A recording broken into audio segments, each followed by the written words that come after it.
Welcome to another episode of Rebel Therapy Podcast. I am your host, Katie. I'm your other host, Michelle. Welcome back. Today, we're going to be talking about vampires. In honor of this show, Interview with the Vampire, so the newest season has come out. It's rebranded as the Vampire Lestat. I watched the second season just so I knew I'm up to date, right? And as I was watching it, so many different things were kind of coming to me in terms of how they relate to human struggles, right? Obviously these are fantastical stories, fantastical elements, but I do think that there's a reason that vampires have really hooked into our psyche for so long as humans, it's quite an old story, right? So one of the things I would say that sort of was front and center for me, especially in the second season, was so the idea of being immortal, right? How do you make meaning still, right? How do you keep connection? How do you occupy yourself, honestly? I mean, what's coming to you even just as I'm talking about vampires to you? You feel like you're smirking, so I don't know if you have thoughts or disagreements. No. I have a love-hate relationship with vampires. I read a book when I was a kid, and my elementary school was connected to my junior high school because that's what we had back in the day in British Columbia. We shared a library, and the whole idea was the elementary school kids were supposed to stay on one side, and the junior high kids were going to be on the other side. I didn't know that, so I went into the junior high section, and I found a book on vampires, but it was written like a true life, actual film clips and interviews and things. And I was so young, I don't know how old I was, probably 7 or 8, that I didn't get it. I didn't realize that vampires weren't real. So I was terrified, absolutely terrified of vampires because I just absolutely believed that they were real. And I remember standing on my porch in the dark, coming home from a piano lesson or something, and I finally got up the courage to ask my mother about vampires, and she just off the cuff was like, "What? Yeah, vampires aren't real." And I was like, "Oh my God. Oh my God." So it was this enormous tsunami of relief that came over me when I finally heard, and of course believed anything my mother said, that vampires were not real. But despite all of that, to this day, there's a visceral connection. Intellectually, I know vampires aren't real, but I still find them, a little bit creepy, a little bit seductive, a little bit titillating. And I think that that's why people like them, right? Totally. There's a seductive danger. There's element. No danger. Yeah, for sure. So they were close enough to reality. I mean, obviously I was a child and I completely missed it, but still, I didn't, if it was the boogeyman, I would have known that it wasn't real. Sure. But I think that the articles or the book or whatever really, as a joke, or not a joke, but as its shtick, really leaned into the human overlap with vampires. And I think that's what it was about it that blurred the lines for me and made it so confusing. I was like, well, that makes sense. To a 7-year-old, you're like, well, I guess so. I mean, that makes total sense, and that's terrifying, right? So I think that's what I'm saying. My point is that, of course, they're supernatural and all the rest of it, but the idea that they started as humans and then they somehow transformed into this supernatural being means that anybody could become a vampire. And do they retain their humanity? Do they not? What does that look like? It's about morality. It feels very close as humans, I guess. And then the other thing I was thinking is but I was also thinking back to the movie from the 90s with Brad Pitt and Tom Cruise and Antonio Banderas and Kirsten Dunst.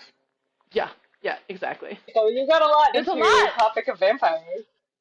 So yeah, I mean, I think that's interesting that they still look like humans, right? They can pass as humans, and I think that's partly why we can kind of project onto them so easily. And that, what part of them kind of remains human? And it seems like a lot of the things they struggle with are still very human centered, So I'm just going to read a quick quote. This is from season 2. This is from the Vampire Lestat. There's one thing about being a vampire that I most fear above all else, and that is loneliness. You can't imagine the emptiness. A void stretching out for decades at a time. And he's talking about that in relationship to Louis, who, they're in love with each other, or they have a love affair, whatever, saying that he helps that avoid to recede, right? He stops kind of that emptiness stretching out into time, right? Because if you don't die, it's death marks an end and it actually gives meaning to life in a different way, right? Like, what does it mean if you never have an end to something? But also the idea of like relationships and how important they are even for vampires in order to make meaning. It's funny because I think everything that you said made sense just then, but I actually thought of completely different perspectives on it. So, one, I think Mm. there's this like tension between wanting freedom but needing structure as human beings, right? I'll speak for myself. Like I need some structure, preferably in like coming from inside, internal versus external, but living completely without structure and being completely free can feel discombobulated. I don't know a better word for that, but it doesn't. I think we as human beings, in my opinion, but I think as human beings, we need some kind of anchoring, right? And so Yeah, that you need leads, grounding. right. So that leads to my second point, and you said it. I love the way you said it. You're like, relationships as giving meaning, and I'm like, or people grip onto relationships that are actually not really great because they're so afraid of being on their own in this vast, outstretching of time or whatever. I think there are different I think perspectives it's kind of on that. both sometimes. I think that's partly what's interesting about Lestat and Louis is there is always that tension of like what part are we just like filling for each other or imposing on each other or like really forcing on each other? What part of it is real? Yeah, like the sense of like, do we love each other? What does love mean? We're constantly hurting each other. It's a very toxic relationship, but it does seem to endure over time. And it's like, why? Well, I mean, I would argue worst case scenario, desperation and old pattern dynamics that you can't shift. As humans, I think that's what people get caught in. We learn about relationship dynamics, and I'm also conscious of the fact that we're talking in this moment exclusively of romantic connections, and I do think that there's a distinction there. But in terms of our romantic patterning or blueprint, let's say, most of us show up with a concept that we haven't actually conceived of ourselves. It's something that we've learned from others, or it's a composite of other relationships that we've observed. And often those dynamics are extremely toxic, but it's all we know, right? So if all I've ever known is this particular toxic connection, then when I go out into the world, it feels like home when I meet that same toxic dynamic. And so I keep sort of dancing the same dance until I learn how to do it differently, I think. Yeah. Yeah, and I think, I mean, it's different in this instance because when I think about part of what's built into the toxic part of this relationship is like Lestat like made Louis a vampire, right? So there's like this, like there's like a familial bond in a way, right? But it's also like sexual and romantic, but like this sense Yeah. of like I've created you and now you're like part of me in some way. And it's like, how can the power dynamic ever be equal? And it actually can't. Like, in whatever vampire rules, it's like Lestat will always be stronger than Louis because he created him, you Well, know? and so the obvious connection there, I think, in a weird way, is parenting, right? So, I mean, I work a lot with teenagers and, young adults who, as part of their development, are learning how to, with their parents, let's say their families, but their parents specifically, learning how to translate or transfer or develop, moving from kids, like a kid's relationship with their adult parents to adult kids' relationships with their adult parents. And there's a transformation that needs to happen, right? Where people are more peers in terms of interactions and senses of responsibility and whatever else. But at the end of the day, I would argue that if I'm the parent and you're my kid, even if you're 40 and I'm 70, I'm still more powerful. I'm more powerful because I have life experience and I have just more responsibility. And so weirdly, that I think translates to sort of the vampire relationship that you're talking about, except in this case, they're also like lovers. That creeps me out, I gotta say. That takes it to a whole different realm. They're not technically related, okay? So it's fine. But that power dynamic would be, I would argue, a little bit similar. So that's problematic. Yeah, and I think there is something about like how do you have a relationship with someone if the power dynamic is never at all close to equal or fair, right? Like you said, there's almost like a growing up that has to happen, right? Where it's like You spend time apart from that person, you become your own person in your own right, and coming back as peers as opposed to like this kind of underling. Yeah, and I think that the challenge, or at least how it seems to work out often, is that the mentee in this scenario, or the child, or the new vampire, or whatever, goes away and comes back, and they have changed profoundly, but the adult, the parent, the creator vampire, whatever, is slow to change by comparison. So often I'll see tension between kids and parents because kids are like, I am a completely different person than I was 2 years ago. And the parents like kind of know that intellectually, but at 46, like you don't change as much. You just don't. You don't change as much, I would argue, proportionately as somebody who's like 16 to 18. Like there's just a completely different shift. And so what I often find is that, kids make the change and then adults have to catch up. So I think that there's something about that, right? Like the mentee outstrips the mentor or whatever, and there's that strange tension. Less so for the kid, more so for the adult that's like, oh, hold on, hold on, hold on. How do I? There's like a real sort of adjustment period that has to happen, and it's almost like a mechanical reordering of things Yeah. before you can move forward. Yeah. It's like, Yeah. yeah, it's like, how do I fit with you now, right? Hmm. And you seem so different to me, and the dynamic is completely different, and sort of like, who am I in relationship to you now is different.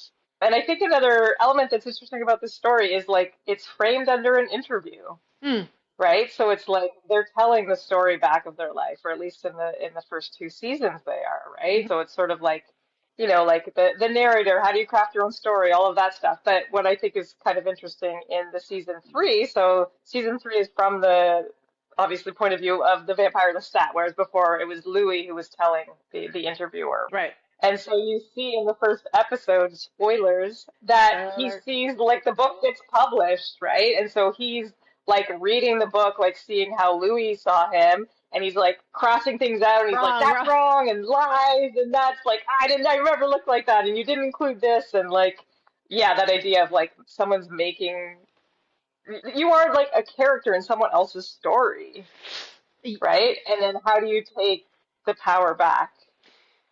Yeah, yeah, I know. And I don't know if this is the direction that you wanted to go in, but what occurs to me as I'm hearing this is, often working with teenagers or young adults and their parents, teenagers in particular, where there's a real rift between, or even like adults talking to their older parents or whatever, and this idea that two things could be true at the same time. So while dad is like crossing it out, going, no, that's not true, that didn't happen, that didn't happen, it's pretty like it's possibly true that for Louis it did actually happen, right? Or at least that was Louis's perception of it. It wasn't Lestat's. And I think that the idea of kid and parent, right? Like often kids will tell the story of their lives or their experiences, whatever, and I hear the parents going, "Well, that didn't happen," and it's like, yeah, but it did to the kid. So both things can be true, right? Like a child had a perspective, and I'll say to parents all the time, if the kid believes it's true, it is true from their perspective, right? And our job as parents is to not to convince them that they're wrong. It's to sort of honor their perspective and then figure out how that can be integrated with actual reality. So, for example, vampires were never real, but I was still terrified. So the fact that vampires were not real does not negate my fear, right? So as a child, yes, I was terrified of vampires. And at the same time, my mother was able to sort of help me understand that they weren't true. So I was able to integrate both things. But it doesn't change the fact that I lived for, I don't know, months in abject fear when I thought of vampires, right? So no, they weren't true. That's Yeah. reality. Also, I was terrified. Also true, right? So the two things can happen at the same time. Totally. It's like we're shaped by our own perceptions, Yes. right? And Yeah. you can't get out of that narrative like that you're looking out of your own eyes, like from your own feelings and circumstances and all of that, right? I agree. It's like two people can have completely different experiences of the same event, come away with it. And then I think the other element of that is memory, right? Like Yeah. memory is different, right? And so it's like it depends in which context you're kind of viewing something. And I feel like that often skews maybe what you're looking at, right? Unconsciously, if you're trying to make yourself look good and you're telling a story, it's like you might leave something out or you might exaggerate a little bit, and you're probably not even necessarily doing that consciously. You have this sense of like, I don't want to look bad, or I want to be perceived a certain way. So I'm trying to control the narrative. I mean, really, I think you're just articulating bias, but yeah, absolutely. Yeah. And so again, in work with relationships, right, as a therapist working with, two people who are having challenges in relationship, that's a piece that has to be honored, right? I have a bias, you have a bias, and we could sit here together in the session and try to litigate what actually happened, but it's pointless because unless we can go back in time, Yeah. which we can't, we'll never know for sure. So it's much more about, okay, whatever happened there, like you say what happened for you authentically, and the assumption is that if we're here together in a therapy space, then we're all here in good faith, right? So the assumption is everybody is telling the truth to the best of their ability, right? Which is not the same as bias, I don't think, right? Lying is not the same as No. bias, right? But from there, it's like, Mhm. okay, well, this is your experience. This was my experience. Okay, how do we honor those disparate experiences and not fight about the content, fight about the details, and spend too much time trying to draw this person to my side and that person to their side, as opposed to going, you know what, this is all possibly true, and also none of it's true. But either way, how can we honor each other's experiences and move forward together? So it's about, as we've discussed, right? It's about contact rather than agreement. There doesn't have to be agreement, but there has to be like an honoring and a, I don't know, connection or sense of contact. Yeah, yeah, exactly. Like you're giving up the need to be right. You're prioritizing the connection. You're prioritizing moving forward. You're saying like, yeah, we're never going to find the truth, which I think oftentimes people are trying to get to. In an emotional interactions, like there is no truth, right? It's everybody's perception of it. Or And versions of the like, truth, right? Like the idea that yeah, I did not mean to hurt you, and yet my action did. So I didn't mean to hurt you, but you still got hurt. So both things are true, right? So I can yes, apologize not for my intention because my intention was absolutely not to hurt you, but accidentally or through other means, whatever, I did inadvertently end up hurting you. So I can apologize for the impact of my behavior, even if that wasn't what I intended, right? And you can absolutely. hopefully accept my apology and still be hurt. Yeah, All things yeah. can It's like, coexist. oh, totally.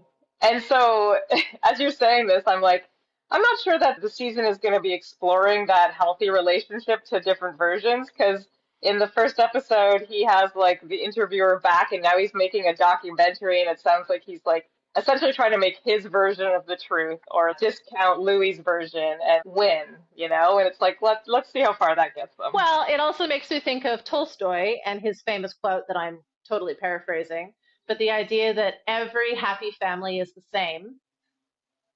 It's the unhappy families that are interesting, right? That's not what he said, but it's the same kind of Yeah, concept, right? I think Families. he says every unhappy family is like uniquely That's unhappy. right. That's right. And I mean, if I'm writing a script for a film or for a TV series, if we're just talking about healthy, like happy, healthy relationships, it's not very interesting. So I guess we're going to lean into toxicity, right? So let's use Yes. toxicity as entertainment, but ideally, we don't want to live that way, I think. No, exactly. And like I think seeing it played out, right? And Yeah. like seeing how like painful and how much like hurt can come of it and all of that. I think that is kind of cathartic. And to be like, yeah, I don't know that I want to do that. Doesn't seem great. And I'm so, I mean, this is so obvious, but I'm still so struck by the tension between, I remember telling my son that like I want to live as long as possible, and he's 20, so he's like, "Why would you want to get old?" And I'm like, "Little boy, let me tell you. Like when you get closer to old, you may have a different perspective." I get where he's coming from.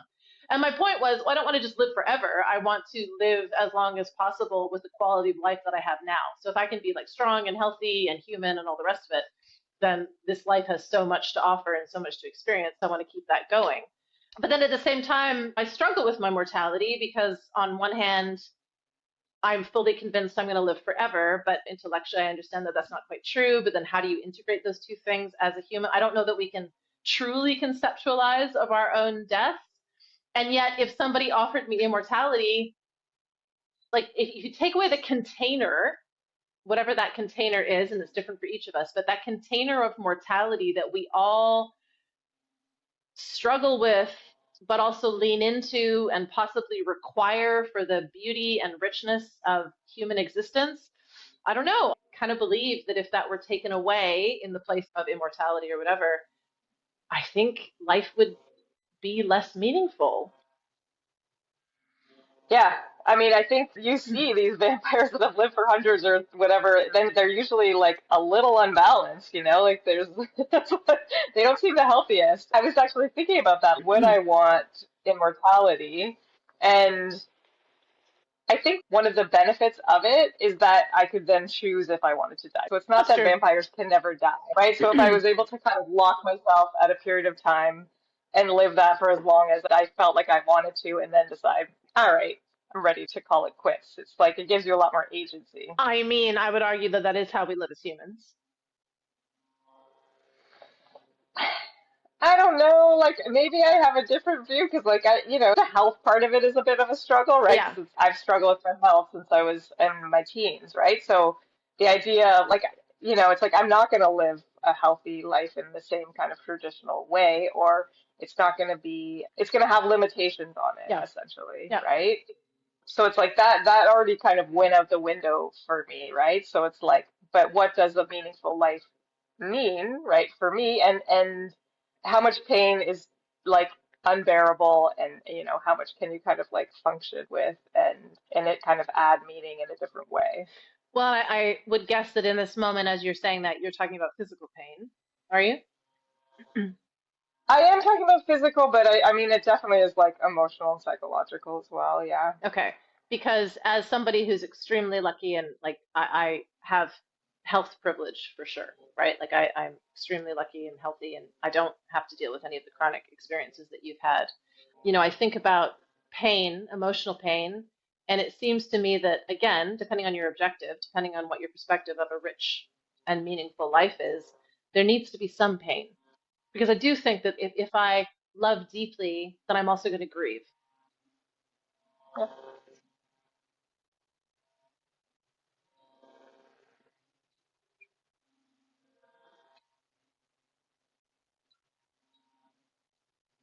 So the idea is that if I'm going to experience love, then I'm also going to have to experience grief because the two things are connected, right? So I do think that in being human, there's going to be a certain amount of pain that is part of that experience. And I don't love it when I'm experiencing it because I am a human, whatever, but at the same time, I don't think I'd pass on it either. Because for me, Well, the I think depth it's and intensity is what's important. for sure. And it's like because you're gonna get something that's meaningful out of it. But it's like in that instance, like there is a sense of agency, right? Like you're choosing to maybe be in a relationship or to be in love with somebody. When it's a relationship, I think with like chronic pain or chronic illness, it's like you don't have the agents when you choose to be in a relationship with someone or like take that risk to kind of fall in love, there's a sense of agency, and then you're going to hopefully get something meaningful out of it. And I was saying with chronic pain and chronic illness, it's like you don't have that agency, and the meaning is sometimes difficult to grasp. Like it's hard for the pain not to turn into suffering Of and course. to make meaning out of it, right? Especially when it's something you haven't chosen.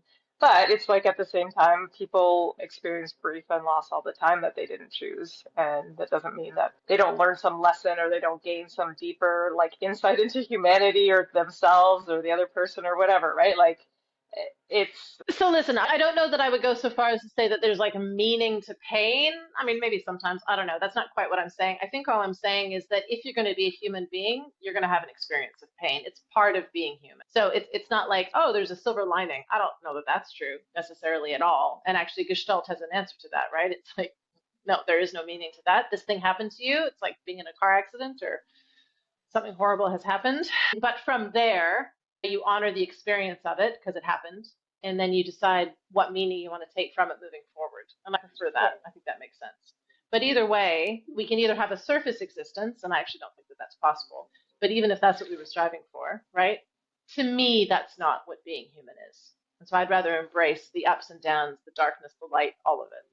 and I think that is one of the things I love about Gestalt is that sense of agency. Like even within the worst circumstances, it's like, and I don't even mean like seeing the silver lining or whatever. It's just like the only No. thing you have control over is your own relationship to it. And I think oftentimes think that people think like oh, well, then you just kind of like shift your perspective and you tell yourself that this is okay or whatever. And it's like, no, actually the shift is that you kind of taking are in the totality of it, right? Like you're honoring what's Yep. happening, you're honoring what's difficult about it, right? But then you're also Yep. choosing to move forward in a particular way or to view it in a particular way, right? Without negating your actual experience. You're including that, and that actually is what enriches the perspective to kind of move forward. And that's what I Yep. like about Ab- health is that focus on agency. And I think that that's what can be really empowering in therapy, like in mental health, right? When you're supported to find your own agency. And that looks different for everybody. There's not like a Yes. one size fits all for that. It's a bit of like a journey yourself. And it's like your therapist can hopefully support you on that. I know for I've had that experience. So, yeah. Absolutely. Okay, so then the burning question that remains, given the opportunity, would you become a vampire? Okay, so having said that about the mortality, I don't eat meat. Well, neither do That's a they. different Neither do they, animal. technically, right? Sure, but there's a lot of blood, there's a lot of flesh, there's a lot of I think I would find the how I would have to sustain myself difficult. But I would definitely entertain the idea. I think I would consider it. Like Hmm. there's powers that you get that are cool. Some vampires can fly. That seems awesome. It does It like a does. very unique, experience to have. I would probably lean more yes than no. What about you? Absolutely not. You'd be scaring yourself the entire time. No, no, no. I don't want immortality in that way. And the idea of never seeing the sun, I can't deal with that. That would crush my soul. So, yeah, I do eat meat. I love meat. But yeah, no, no. It's a thumbs down for me. And you're a maybe with an almost up. I mean, with the technology, I feel like you could probably see the sun through something, but yeah, you would not be out in it ever again. So that would be Yeah, definitely a sacrifice. that's a deal breaker for me. But anyway. Yeah. All right, well, Right. thank you. Now I feel like I have to watch the series, and this is like season three, so I've got two seasons to start with before I even get to season three. That's very exciting. It's worth it. It's a really well-made show, and like I was telling you before, there's a black male lead. There's also like racism in it and Like, like, addressed. like I not mean, not like pro racism. Like, no, sorry. No, it's like, it's in his identity, right? And it's in his yeah, yeah, experience and it comes up, yeah. right? And then also just like they're openly a couple, right? And there's like Awesome. homophobia that comes up and so it feels like a deeper story, at least than what I experienced through the movie. I haven't read the book, so I can't speak to that, but Well, ironically, it sounds much more human, this telling of the story. yeah. Yes. All right, I'm inspired. And for all of you who are watching and musing about becoming vampires yourself, please like and subscribe. It really helps us when you do. And if there's a particular show or a topic that you find interesting, drop us a note and we can explore it from the perspective of two therapists, two human therapists, at least. Two human therapists talking about vampires. That's right. Okay. All right. Thanks, Till next Michelle. time. Bye.